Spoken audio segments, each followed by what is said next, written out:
बिहार में ददी burning engine से मची खलबली, लोगों की तत्परता से आग पर पाया काबू। कटिहार रेल मंडल के Siliguri Radhikapur DMU passenger train 75720 के इंजन में अचानक आग लग गई। आग लगने की खबर मिलते ही ट्रेन में बैठे यात्रियों में अफरा तफरी का माहौल हो गया। यात्रियों का कहना है कि किशनगंज से आगे गाइसल के पास इस आग लगी में दमकल और स्थानीय लोगों के प्रयास से आग पर काबू पा लिया गया। महिला सशक्तिकरण की मिसाल बन रहा है महिला संवाद कार्यक्रम, रोजगार तक मिल रहा सहयोग। मंत्री श्रवण कुमार ने कहा कि किसी भी समाज में बदलाव महिलाओं की भागीदारी के बिना संभव नहीं है। इसी सोच के साथ बिहार सरकार महिलाओं को शिक्षा से लेकर नौकरी तक हर क्षेत्र में आगे बढ़ने का मौका दे रही है। बिहार सरकार द्वारा महिलाओं के लिए चलाया जा रहा महिला संवाद कार्यक्रम राज्य भर में उत्साह और सफलता के साथ आगे बढ़ रहा है। आज इस कार्यक्रम के 33वें दिन राज्य के सभी 534 प्रखंडों में इसका आयोजन किया गया। अब तक 37,000 से अधिक जगहों पर यह संवाद आयोजित हो चुका है।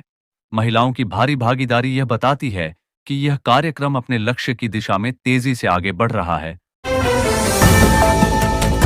नौलखा मंदिर लूटकांड का पर्दाफाश, मुख्य पुजारी का बेटा और भतीजा निकले साजिशकर्ता। गिरफ्तार किए गए लोगों में मंदिर के मुख्य पुजारी का बेटा विनीत कुमार और भतीजा परमीत तिवारी भी शामिल हैं।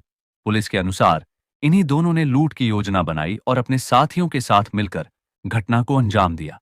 दोनों को मंदिर और दान पेटी से संबंधित पूरी जानकारी थी, जिसका उन्होंने दुरुपयोग किया। दिल्ली के पहाड़गंज हादसे में मारे गए 2 बिहारी मजदूरों का शव पहुंचा गांव, परिजनों में मचा कोहराम।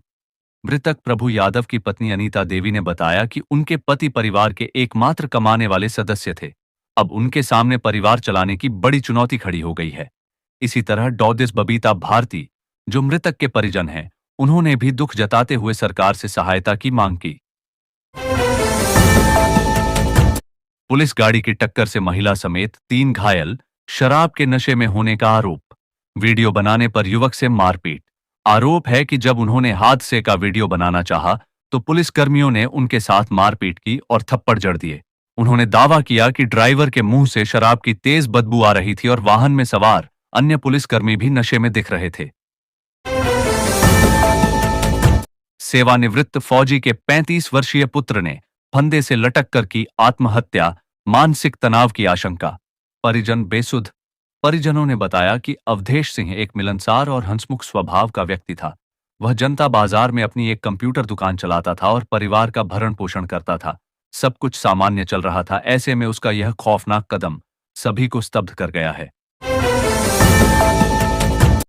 गवाही देने से मना किया तो मार दी गोली। इस्माइलपुर में युवक को गोली मारने की घटना से सनसनी। घटना की जानकारी मिलते ही मुफस्सिल थाना पुलिस मौके पर पहुंची और जांच शुरू कर दी। डीएसपी धीरज कुमार ने बताया कि प्रारंभिक जांच में मामला आपसी रंजिश का प्रतीत हो रहा है। उन्होंने यह भी बताया कि पीड़ित मुन्ना राम और दोनों आरोपी पूर्व से ही आपराधिक गतिविधियों में संलिप्त रहे हैं। अचानक मॉल में हुआ धमाका, लोगों को लगा आतंकी हमला हुआ। एटीएस की टीम मॉक ड्रिल करने पहुंची थी। मॉल में खरीदारी कर रहे लोग ग्रेनेड और हथियारबंद नकाबपोशों को देखकर डर गए। कुछ पल के लिए लगा कि सच में आतंकी हमला हुआ है, लेकिन एटीएस के अधिकारियों ने उन्हें समझाया और विपरीत परिस्थितियों से निपटने की सीख भी दी।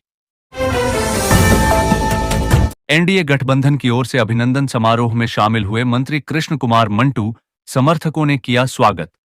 मंत्री कृष्ण कुमार मंटू ने इस मौके पर कहा कि वह मंत्री नहीं बल्कि एक कार्यकर्ता के रूप में सिवान आए हैं।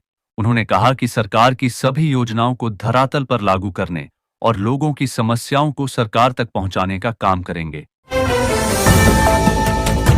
कई मांगों को लेकर सिवान में स्कीम वर्करों का आक्रोश मार्च, डीएम को झापन। 9 जुलाई से हड़ताल की चेतावनी। आशा संघ की जिलाध्यक्ष मालती राम ने कहा कि 2023 में आशा और आशा फैसिलिटेटरों के लिए सरकार के साथ जो समझौता हुआ था वह अब तक लागू नहीं किया गया है। उन्होंने बताया कि पिछले 6 माह से आशा कार्यकर्ताओं को वेतन नहीं मिला है, जिससे उनके समक्ष आर्थिक संकट उत्पन्न हो गया है। Take 1 action. क्लैप बोर्ड का शोर, तेजी से फिल्मों की शूटिंग के लिए पसंदीदा जगह बनता जा रहा बिहार, फिल्मों की शूटिंग केवल राजधानी पटना तक सीमित नहीं है। नालंदा, नवादा, गया, बगहा, रोहतास, वैशाली, सीतामढ़ी, दरभंगा और जहानाबाद जैसे जिलों में भी कैमरा और क्लैपबोर्ड की आवाज गूंज रही है। इन जिलों को इससे आर्थिक और सामाजिक फायदा हो रहा है। 5 साल से फरार मुखिया हत्याकांड का मुख्य आरोपी गिरफ्तार। मुठभेड़ में पैर में लगी गोली। बताया जा रहा है कि जब पुलिस ने घेराबंदी की तो खुद को बचाने के लिए उसने गोली चला दी। इसके जवाब में पुलिस ने भी फायरिंग की, जिसमें एक गोली उसके पैर में लग गई। पुलिस ने घायल रणवीर को मौके से गिरफ्तार कर इलाज के लिए अस्पताल में भर्ती कराया है। लेन देन के विवाद में युवक की गला दबाकर हत्या, दोस्तों ने ही घर से बुलाकर दिया वारदात को अंजाम। खगड़िया जिले में 17 मई को एक युवक की हत्या उसी के दोस्तों ने कर दी। पुलिस जांच में यह खुलासा हुआ कि हत्या से पहले सभी ने स्मैक का सेवन किया था। पुलिस ने तीनों आरोपियों को गिरफ्तार कर न्यायिक हिरासत में भेज दिया है। शहीद रामबाबू सिंह को शहीद का दर्जा न मिलने पर राजद का धरना, सरकार पर जमकर बरसे नेता। राजद नेता अनवारुल हक ने बताया कि हिंदुस्तान और पाकिस्तान के बीच हुई झड़प में शहीद हुए रामबाबू सिंह की शहादत को 1 सप्ताह से अधिक समय बीत चुका है, लेकिन राज्य सरकार की ओर से अब तक न तो कोई सम्मान राशि दी गई है और न ही उन्हें शहीद का दर्जा मिला है। बाढ़ से निपटने को लेकर जल संसाधन विभाग ने की पुख्ता तैयारी, तकनीकी विशेषज्ञों की टीम करेगी मदद। पटना में बाढ़ प्रबंधन सुधार सहायक केंद्र के तहत एक गणितीय मॉडल काम कर रहा है, जो गंगा नदी के बक्सर से कहलगांव तक और अन्य प्रमुख नदियों के कुल 42 स्थानों पर 72 घंटे पहले बाढ़ की चेतावनी देने में सक्षम है। इस सिस्टम में सैटेलाइट तस्वीरों का भी इस्तेमाल किया जाता है ताकि तटबंधों की स्थिति और पानी के बहाव की निगरानी की जा सके। ककोलत जलप्रपात में उमड़ी भीड़, सुरक्षा व्यवस्था पर उठे सवाल। पर्यटकों पर लाठीचार्ज का वीडियो वायरल। वन प्रमंडल पदाधिकारी ने पर्यटकों से अपील की है कि वे कुंड क्षेत्र में अनावश्यक रूप से भीड़ न लगाएं। उन्होंने कहा कि सभी से सहयोग की अपेक्षा है ताकि जलप्रपात क्षेत्र में शांति और सुरक्षा बनी रहे। सायरन बजते ही कृपया कुंड क्षेत्र से बाहर निकल आएं।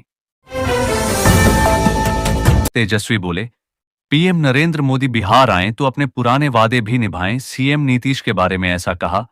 नेता प्रतिपक्ष तेजस्वी यादव ने कहा कि बिहार में महंगाई और पलायन बढ़ रहा है, जबकि बिहार गरीबी और बेरोजगारी में नंबर 1 है, लेकिन नीतीश सरकार को इसकी परवाह नहीं है। जिला योजना पदाधिकारी की जान बाल बाल बची, सिर में गहरी चोट, घुटनों और हाथ में आई चोटें, जाने कैसे। बताया जा रहा है कि इलाज के बाद डॉक्टरों ने उन्हें अस्पताल से छुट्टी दे दी है और कुछ दिनों के पूर्ण विश्राम की सलाह दी है। इस घटना के बाद समाहरणालय भवन की सुरक्षा व्यवस्था और जर्जर संरचनाओं को लेकर सवाल उठने लगे हैं। सीएम ने संभावित बाढ़ एवं सुखाड़ की तैयारियों की समीक्षा की, अधिकारियों को दिए आवश्यक निर्देश।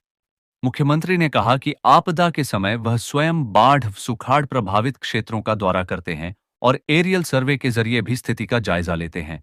उन्होंने निर्देश दिया कि इस माह के अंत तक सभी तैयारियां पूरी कर ली जाएं। राज्यपाल आरिफ मोहम्मद खान का मोतिहारी में भव्य स्वागत। इंजीनियर परवेज मोहम्मद के आमंत्रण पर हुए शामिल। करीब 11:30 पर राज्यपाल का काफिला बघी पहुंचा, जहां इंजीनियर परवेज मोहम्मद एवं उनके परिजनों ने उनका पारंपरिक तरीके से स्वागत किया। उन्हें पुष्पगुच्छ और अंगवस्त्र भेंट कर सम्मानित किया गया। इस अवसर पर स्थानीय जनप्रतिनिधि, बुद्धिजीवी, समाजसेवी और बड़ी संख्या में ग्रामीण मौजूद थे। कक्षा 6 की छात्रा क्लासरूम में बेहोश, समय पर इलाज से तबीयत में सुधार। प्रधानाध्यापक ने आगे कहा कि छात्रा की तबीयत अब पूरी तरह सामान्य है और उसे घर भेज दिया गया है। साथ ही उन्होंने यह भी बताया कि भविष्य में ऐसी किसी भी आपात स्थिति से बेहतर ढंग से निपटने के लिए विद्यालय में स्वास्थ्य सुरक्षा व्यवस्था को और सुदृढ़ किया जाएगा। मुजफ्फरपुर में बाबा बागेश्वर का दिव्य दरबार सजकर तैयार, जुटने लगे भक्त। जिला प्रशासन अलर्ट मोड पर। बाबा बागेश्वर के प्रवचन के लिए 700 फीट लंबा और 200 फीट चौड़ा अत्याधुनिक वाटरप्रूफ पंडाल तैयार किया गया है। इसमें एक साथ 50,000 से अधिक श्रद्धालुओं के बैठने की व्यवस्था है। किसी भी प्रकार की अव्यवस्था से बचने के लिए 1000 से अधिक स्वयंसेवकों को विभिन्न जिम्मेदारियों में लगाया गया है। अज्ञात चोरों ने 3 फ्लैटों में दिया चोरी की वारदात को अंजाम। 30 लाख की संपत्ति पर किया हाथ साफ। चोरों ने वारदात को अंजाम देने से पहले आसपास के फ्लैटों के दरवाजों को बाहर से बंद कर दिया था, ताकि कोई बाहर ना आ सके और उन्हें रोका न जा सके। लगभग 1 घंटे के अंदर उन्होंने तीनों फ्लैटों में चोरी की घटना को अंजाम दिया और आराम से फरार हो गए। दिन दहाड़े पेट्रोल पंप कर्मचारी की गोली मारकर हत्या, आरोपी मौके से गिरफ्तार। कानून व्यवस्था पर उठे सवाल। घटना की पुष्टि करते हुए भभुआ एसडीपीओ शिवशंकर कुमार ने बताया कि बद्री भवानी पेट्रोल पंप पर कार्यरत एक कर्मचारी की गोली मारकर हत्या कर दी गई है। पुलिस ने मौके से ही आरोपी को गिरफ्तार कर लिया है और पूछताछ की जा रही है। कांग्रेस सांसद को पहनाई गई बीजेपी की टोपी, सोशल मीडिया पर वीडियो वायरल। मंच पर स्वागत के दौरान कांग्रेस की एक महिला नेत्री सुधा मिश्रा ने सांसद को अनजाने में कमल निशान वाली भारतीय जनता पार्टी भाजपा की टोपी पहना दी।